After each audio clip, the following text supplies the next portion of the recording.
Hello guys, good morning. जैसा कि last class में मैंने आपको बताया था कि इंडिफरेंस कर्व और इंडिफरेंस मैप क्या होता है।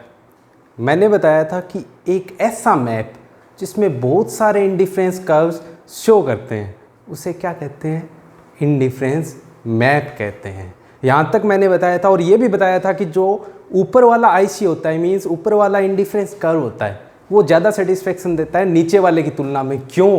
क्योंकि अपने ने एज्यूम किया था कि कंज्यूमर के प्रेफरेंसेज होते हैं वो मोनोटोनिक होते हैं। मोनोटोनिक प्रेफरेंसेज का मतलब होता है कि कंज्यूमर को ज़्यादा क्वांटिटी ज़्यादा सेटिस्फेक्शन देती है, और अपने को पता है हाइयर आईसी पे उसे ज़्यादा क्वांटिटी मिलेगी, इसका मतलब हाइयर आईसी उसे ज़्यादा सेटिस्फेक्शन भी देगा। ये बात मैंने पहले ही बताती थी। अब थोड़ा आगे बढ़ते हैं, आगे देखते हैं कि आईसी के फीचर कौन कौन से हैं। Feature of IC means indifference curve की विशेषताएं कौन कौन सी है, आईसी के फीचर कौन कौन से है। सबसे पहला फीचर क्या है, मैंने पहले भी बताया था जब आईसी बनाया था कि आईसी की जो स्लोप है वो लेफ्ट टू राइट डाउनवर्ड होती है। क्यों होती है वो देखेंगे आज। पहला फीचर क्या है, स्लोप ऑफ आईसी क्या होती है, लेफ्ट टू राइट और डाउनवर्ड होती है। इसका रीज़न क्या है और ये डाउनवर्ड स्लोप होती क्या है। डाउनवर्ड स्लोप का मतलब पहले ही समझा दिया था मैंने, लेकिन ऐसा होता क्यों है कि आईसी की स्लोप डाउनवर्ड ही होती है, अपवर्ड क्यों नहीं हो सकती, उसका रीज़न देखेंगे। जैसे कि अपने ने आईसी बनाया था इस टाइप से, अपने ने क्या किया था, आईसी बनाया था अपने ने दो एक्सिस पे, एक्स एक्सिस पे पहली वस्तु की क्वांटिटी ली थी और वाई एक्सिस पे अपने ने क्या किया था, सेकंड कमोडिटी की क्वांटिटी ली थी। और अपने ने इस टाइप से एक आईसी बनाया था जो किसी भी एक्सिस को टच नहीं कर रहा था। इसका भी रीज़न मैं बताऊंगा। अब देखिए आप कि जब भी मैंने क्या किया था, जैसे स्टार्टिंग क्वांटिटी ये एज्यूम कर ली, उसके बाद मैंने बताया था कि जैसे जैसे कंज्यूमर एक गुड की क्वांटिटी इंक्रीज करेगा उसे दूसरी कमोडिटी की कुछ न कुछ क्वांटिटी सेक्रीफाइस करनी पड़ेगी। इसका मतलब अगर एक इंक्रीज करेगा तो दूसरी डिक्रीज अपने आप होगी, क्योंकि उसकी इनकम है वो फिक्स है। अगर उसे ए गुड की ज़्यादा क्वांटिटी खरीदनी है तो उसके पास पैसे उतने ही है जितने की पहले थे, कोई प्राइस में चेंज नहीं है, सारी अदर थिंग्स रिमेन कांस्टेंट है, तो उसे क्या करना पड़ेगा, जाहिर सी बात है कि एक कम खरीदनी पड़ेगी तभी दूसरी की मात्रा ज़्यादा खरीद सकता है। इसका मतलब अपने एक्स एक्सिस पे जैसे पहली वस्तु ली है इसकी क्वांटिटी बढ़ाएंगे, इसका मतलब वाई एक्सिस पे अपने जो क्वांटिटी है वो कम करते जाएंगे। यही तो रीज़न है इसके डाउनवर्ड स्लोप का। ये देखिए जैसे कि क्या किया आपने ने, पहली वस्तु की क्वांटिटी इंक्रीज कर दी तो दूसरी वस्तु की कुछ क्वांटिटी का सेक्रीफाइस करना पड़ा। इसी टाइप से फिर से, तो इस प्रकार इसका आप रीज़न क्या बता सकते हो कि जब उपभोक्ता दो वस्तुओं में से किसी एक वस्तु की मात्रा में वृद्धि करना चाहता है तो उसे दूसरी वस्तु की कुछ न कुछ मात्रा का त्याग अवश्य करना पड़ता है, जरूर करना पड़ता है। इसी वजह से इसकी जो स्लोप है वो डाउनवर्ड स्लोप होती है। अब देखिए आप, डाउनवर्ड स्लोप इसकी कब नहीं होती वो भी बताना पड़ेगा आपको, वो भी एक्सप्लेन करना पड़ेगा कि इसकी डाउनवर्ड स्लोप कब नहीं होती। हालांकि रियल में वैसा हो ही नहीं सकता, पॉसिबल नहीं है। आईसी का जो कॉन्सेप्ट है उसी में मैंने बता दिया था कि सारी अदर थिंग्स रिमेन कांस्टेंट है, तो फिर आप ऐसा कर ही नहीं सकते कि दोनों वस्तुओं की क्वांटिटी एक साथ में बढ़ा दो। इसका मतलब है हमेशा रहेगी तो डाउनवर्ड ही, पर अपवर्ड कैसे हो सकती थी या डाउनवर्ड कब नहीं होती इसकी स्लोप, वो देखते हैं। तो देखिए जैसे मैंने क्या किया, वही बात, एक्स एक्सिस पे फिर से पहली वस्तु की मात्रा लेते हैं, वाई एक्सिस पे फिर से दूसरी वस्तु की अपने ने मात्रा ले ली। अब क्या करता हूँ, जैसे कि स्टार्ट कर दिया यहाँ से कि ये क्या है, दूसरी वस्तु की मात्रा, और ये क्या है, पहली वस्तु की मात्रा। अब देखिए कि अगर ऐसा हो कि पहली वस्तु की मात्रा बढ़े और दूसरी वस्तु की मात्रा का त्याग न करना पड़े तब कैसी स्लोप होती वो देखते हैं। अब जैसे वाई एक्सिस पे दूसरी वस्तु की मात्रा है वो कांस्टेंट एज्यूम कर लेते हैं और ये मान लेते हैं कि उपभोक्ता केवल पहली वस्तु की मात्रा बढ़ा रहा है और उस मात्रा बढ़ाने के लिए उसे दूसरी वस्तु की कोई भी मात्रा का त्याग है वो नहीं करना पड़ रहा है। इसका मतलब वाई यानी दूसरी वस्तु की जो मात्रा है वो कांस्टेंट है, लेकिन पहली वस्तु की मात्रा आप देखिए x1 थी, x2 हो गई, x3 हो गई, और दूसरी वस्तु की मात्रा में जो y थी वो y की y है, पहली वस्तु की मात्रा है वो बढ़ती जा रही है। इस प्रकार अगर ये स्थिति संभव होती तब अपना जो आईसी है वो कैसा बनता, तब अपना आईसी एक स्ट्रेट लाइन बनता एक्स एक्सिस के पैरेलल। बट ये कंडीशन संभव नहीं है, पॉसिबल नहीं है। क्यों? क्योंकि ऐसा हो ही नहीं सकता कि एक वस्तु की मात्रा बढ़ाए तो दूसरी वस्तु की मात्रा है कांस्टेंट रहे, उसका त्याग न करना पड़े, इसलिए ये स्थिति नहीं हो सकती, डाउनवर्ड स्लोप होती है, पहली कंडीशन। दूसरी कंडीशन आप देखिए इसी प्रकार से, जैसे कि मैं बोल दूं कि दूसरी वस्तु की मात्रा बढ़ाने पर पहली वस्तु की मात्रा का बिल्कुल भी त्याग न करना पड़े, ना ही कोई कमी हो ना ही कोई वृद्धि हो, पहली वस्तु की मात्रा उतनी की उतनी रह जाए, तब देखो आप क्या आईसी की स्लोप नेगेटिव डाउनवर्ड होती या नहीं होती, वो देखते हैं। अब देखिए पहली कंडीशन ले ली मैंने, दूसरी वस्तु की मात्रा y1 है, पहली वस्तु की मात्रा है x1। अब मैं बोल दूं कि दूसरी वस्तु की मात्रा में वृद्धि हो रही है और पहली वस्तु की मात्रा में कोई चेंज नहीं आ रहा है, तो वृद्धि करके देखो आप।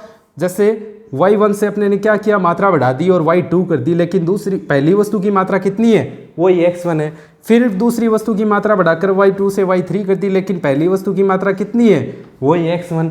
इसका मतलब अगर ये कंडीशन पॉसिबल होती तो अपना आईसी फिर से एक स्ट्रेट लाइन बनता, लेकिन इस बार वो किसके पैरेलल होता, y एक्सिस के पैरेलल बनता। लेकिन ये कंडीशन भी पॉसिबल नहीं है। रीजन वही कि एक वस्तु की मात्रा बढ़ाएगा, चाहे दोनों में से किसी वस्तु की मात्रा बढ़ाए, ये जरूरी नहीं है कि उपभोक्ता हमेशा पहली वस्तु की मात्रा बढ़ाएगा, वो दूसरी की भी बढ़ा सकता है। अपने ने तो एग्जाम्पल के लिए लिया है कि जैसे पहली वस्तु की मात्रा बढ़ा रहा है, जरूरी नहीं है हमेशा पहली वस्तु की मात्रा में वृद्धि करे, दूसरी की भी कर सकता है। अपने को उसकी प्राथमिकता का पता नहीं होता कि दो वस्तुओं में से उपभोक्ता के लिए ज़्यादा आवश्यक कौन सी वस्तु है, तो इसलिए अपने पहली वस्तु की मात्रा में भी बढ़ोतरी करके दिखा सकते हैं या दूसरी वस्तु की मात्रा में भी बढ़ोतरी, लेकिन साथ साथ में उसके साथ जो दूसरी वस्तु है उसकी मात्रा का त्याग करके भी दिखाना पड़ेगा।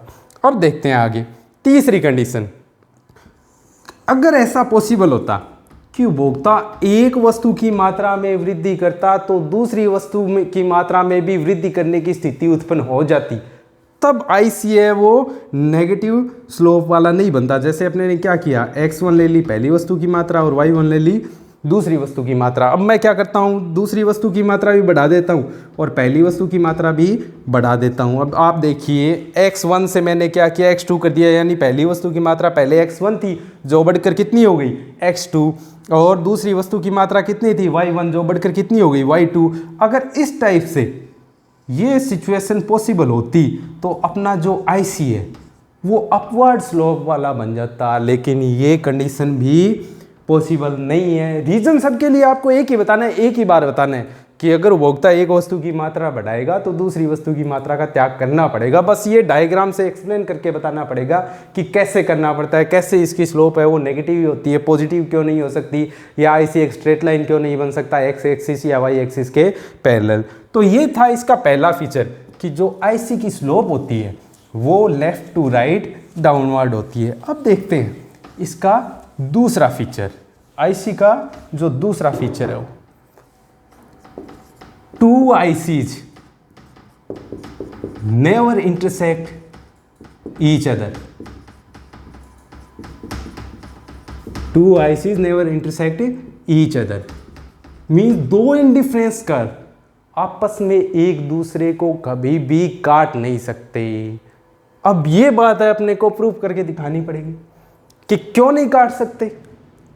मैं एक दो आईसीज बना रहा हूं और मैं इन दोनों को आपस में काट देता हूं, तो अपने को ये बताना तो पड़ेगा ना, ये आपने जो कट किया है दो आईसीज को आपस में इंटरसेक्ट किया है वो कैसे कर दिया, या फिर अगर आपने इंटरसेक्ट किया है तो वो गलत कैसे। इसने बोल दिया कि इसका दूसरा फीचर है कि दो आईसी आपस में एक दूसरे को नहीं काट सकते, तो अपने को ये बात है बतानी है कि कैसे नहीं काट सकते। अब देखिए आपके सामने क्या है, दो आईसीज है, वही अपनी सेम कंडीशन है एक्स एक्सिस और वाई एक्सिस वाली, पहली वस्तु की मात्रा और दूसरी वस्तु की मात्रा। ये मान लेता हूँ मैं आईसी फर्स्ट है आपका और ये आईसी सेकंड है। अब क्या करता हूँ मैं, तीन पॉइंट लेता हूँ, तीन कॉम्बिनेशन। एक कॉम्बिनेशन ऐसा लेता हूँ जिसको नाम दे दिया मैंने ए, जो आईसी फर्स्ट पे भी है और जो आईसी सेकंड पे भी है। इसका मतलब ये जो ए पॉइंट है, ए वाला कॉम्बिनेशन है, वो आईसी फर्स्ट पे भी बता सकते हो और आईसी सेकंड पे भी बता सकते हो, मींस कॉमन है दोनों में। एक पॉइंट लेता हूं मैं फर्स्ट आईसी पे बी और 1 पॉइंट लेता हूँ मैं सेकंड आईसी पे सी। 3 पॉइंट है अपने सामने। थोड़ी देर पहले मैंने एक बात बताई थी कि ऊपर का आईसी ज़्यादा सेटिस्फेक्शन देता है और नीचे वाला आईसी कम सेटिस्फेक्शन देता है, और एक आईसी पर जितने भी कॉम्बिनेशन होंगे, जितने भी पॉइंट्स होंगे, वो सब इक्वल सेटिस्फेक्शन देने वाले होते हैं। अब वही बात है, ध्यान में रखते हुए इसको प्रूव करते हैं अपने कि कैसे दो आईसी आपस में इंटरसेक्ट नहीं कर सकते। तो आप देखिए आपके सामने 3 पॉइंट है। एक पॉइंट ऐसा है जो दोनों आईसी पे कॉमन है, बाकी एक आईसी फर्स्ट पे और एक आईसी सेकंड पे है। इसका मतलब ए पॉइंट आईसी फर्स्ट और आईसी सेकंड दोनों पे कॉमन है, और बी पॉइंट आईसी फर्स्ट पे है, सी पॉइंट आईसी सेकंड पे है। इसका मतलब ए पॉइंट पे कंज्यूमर को जितनी सेटिस्फेक्शन मिलेगी उतनी सेटिस्फेक्शन किस पॉइंट पे मिलेगी? बी पॉइंट पे मिलेगी। क्यों?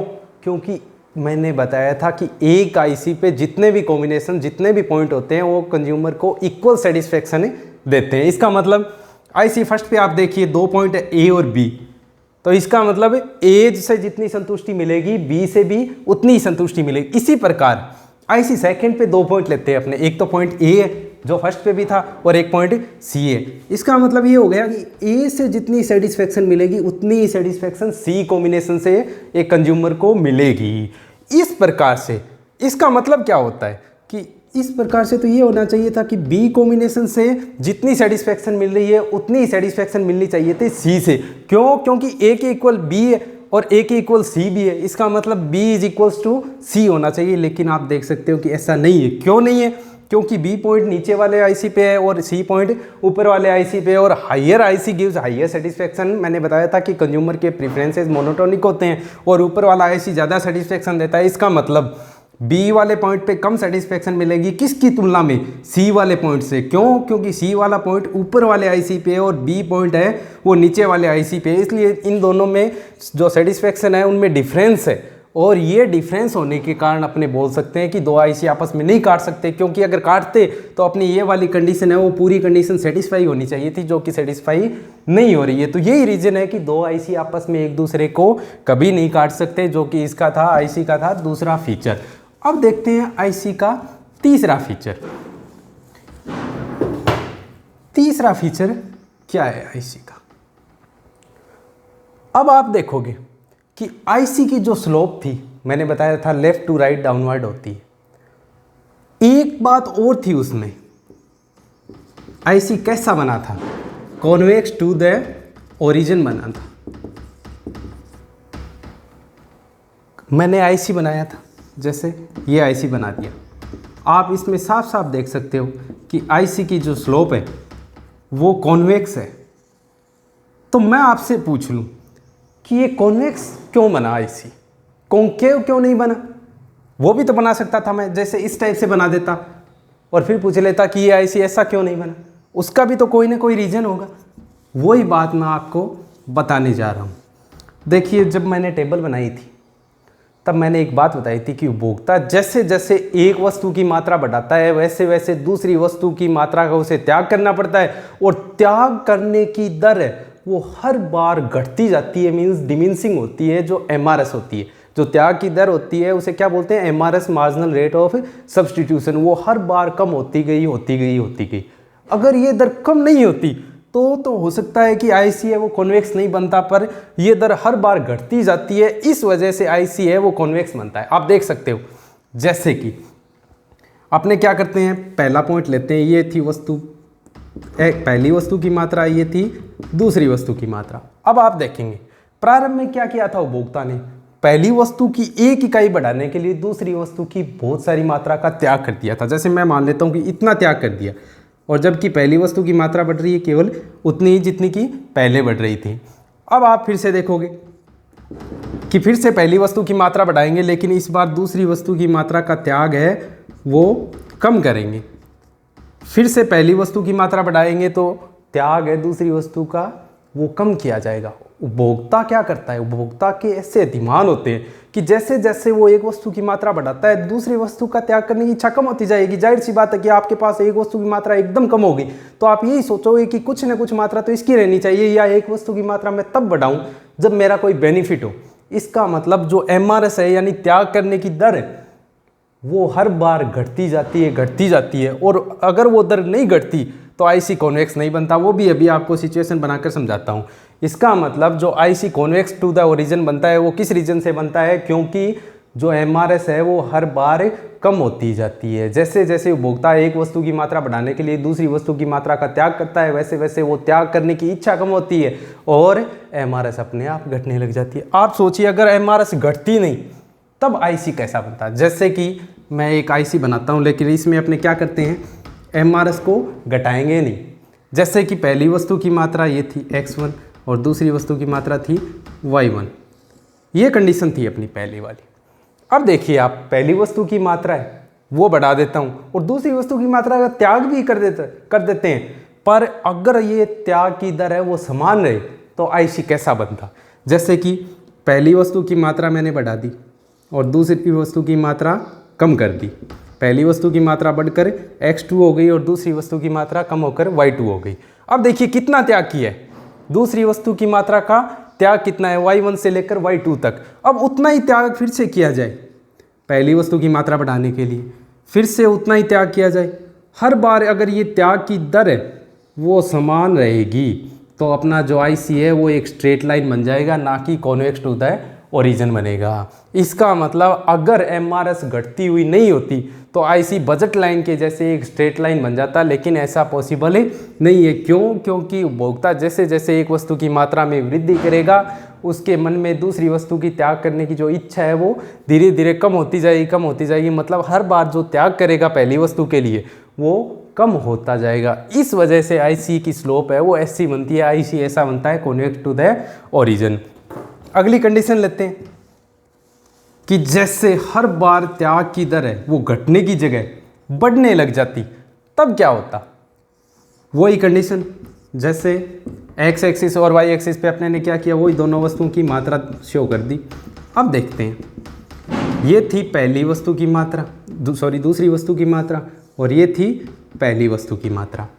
अब क्या करते हैं, त्याग की दर बढ़ाकर देखते हैं। पहली बार अपने ने क्या किया था, त्याग की दर कम की थी, उसके बाद में कांस्टेंट रखा था और इस बार क्या कर रहे हैं, हर बार ज़्यादा मात्रा का त्याग करके देखते हैं। पहली बार जैसे मान लो कि इतना त्याग किया है उपभोक्ता ने पहली वस्तु की मात्रा बढ़ाने के लिए, दूसरी बार ज़्यादा त्याग कर दो, इतना त्याग कर दिया पहली वस्तु की मात्रा बढ़ाने के लिए, नेक्स्ट टाइम और ज़्यादा त्याग कर दो। मतलब हर बार जो त्याग करने की दर है वो अगर बढ़ती जाती तब क्या होता वो देखना है अपने को। अब आप देख सकते हो कि अगर आप यहाँ पर आईसी बनाओगे तो उसकी स्लोप देखो किस टाइप से हो जाएगी। उसकी जो स्लोप है वो आपको कैसी दिखेगी, कॉन्केव टू द ओरिजिन दिखेगी इस टाइप से।